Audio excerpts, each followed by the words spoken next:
Something that I have been doing the past few days was reading books that I usually don't read. Fiction, yes, but no romance. Well, this one have a little bit of romance, but it's not focused on it. It's just a side thing, slightly. But it's just like it's a light romance and kind moments. It has every single thing to do with other stuff. I'm gonna tell you right now. So, the Daevabad Trilogy. What is that? It's a series, a political, religious type of fantasy series. It has three books: Seed of Brass and the other two. The first one is Seed of Brass, and it's the intro to the whole thing. So we have the main character Nari. Well, first of all, this is kind of Persian, Arabic, Middle Eastern type of name. I don't know if I'm pronouncing it right. So that is slight if I'm not doing it right. So Nari, she does not believe in magic. First of all, she's an orphan that lives in Cairo, in Egypt, and she speaks a language that no one speaks, and she doesn't know where that thing came from, where she learned nothing about it. But she recognized that language as her mother language. She likes to think in that language. Sometimes she speaks that language, but no one understands, and she just don't know where it came from. So she has to survive. So she lies with certain things, even though she doesn't believe in magic.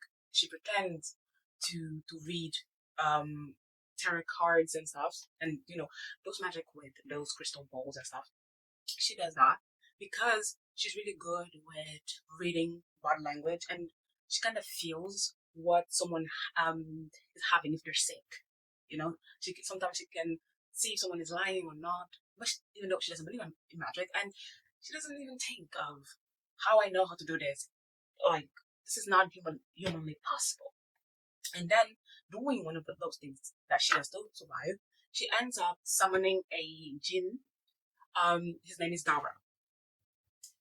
He used to be a slave, and there's a whole story about him, and it has a lot to do with plot. I'm not going to talk about. So, because when she summoned him, she nothing happened in that moment, but then he comes and stuff, and her life will be in danger, and then they'll have to run in order for her to survive, and they will end up going to her homeland that she doesn't even know existed. So it's like it's a whole thing with her being one person, thinking that she's one person, and then end up being someone else, finding new things about her. So we'll have another plot in the whole series when it comes to her finding herself and dealing with new information when it comes to her person and her persona, and then her family and other stuff that will happen with other characters. The second book is called The Kingdom of Cooper, and then the third one is The Empire of Gods. The main targets of the series are people that like Persian fantasy, Arabic, Middle Eastern, and Asian fantasy, also religious and slash political fantasy. The female lead, she's a strong female character, but the story is not about her taking a lot of decisions, like taking the lead, and I like it because most of the series that I read, it's like the female probably sometimes she doesn't have powers, but suddenly she have, and then she's like, I don't know, a queen, a leader. This one, she just want to live her life and do her things, being strong at the same time, taking care of her life, but not being like she doesn't want to lead people. She just want to help and live her life, be happy, and that's good. One thing that I complain a lot when I'm talking about the books, the series that I read, if you watch any videos, it's about fillers, especially when it comes to trilogy and stuff. Most of the time, instead of being three, the books could be two. Instead of being four, they could be three or two. Some, they could be just one. This one is another one. It's the one that sometimes, like, the first book, it had fillers, but I think because of the first book, it couldn't be annoying.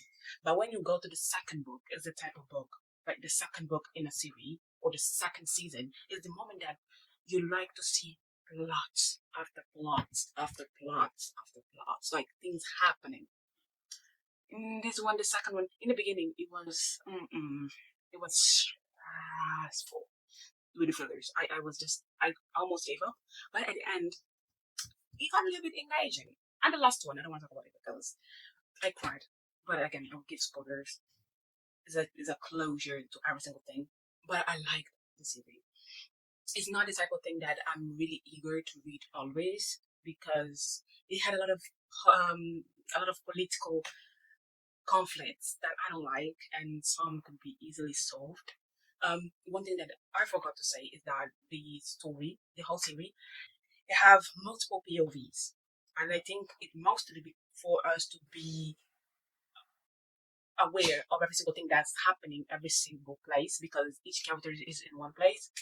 So we have three main characters, Nari, Dara, Dijin, and another person, Ali, that will meet in the beginning of the book, but he won't be engaged with the girl up to the end, and mostly the second and third book. After reading the second book, I was like, if I was in this book, I would want to jump from a window because of the political conflicts. They were too much for me, and I became more vocal about something that I always hated, and it was politics. I hated it. I hate it because it's annoying, it's confusing, it has a lot at stake. So we have a little bit of civil war, about revolution in the series. So it's something really interesting. And one of the things that it made it worth it to read the series, it was because I didn't know a lot about Persian fantasy, so I learned a little bit of it. The author, she's I think half, I don't know if she's half Persian and half American, but I don't know if she was born in one place and raised in another story. Just know she's kind of Persian, and American.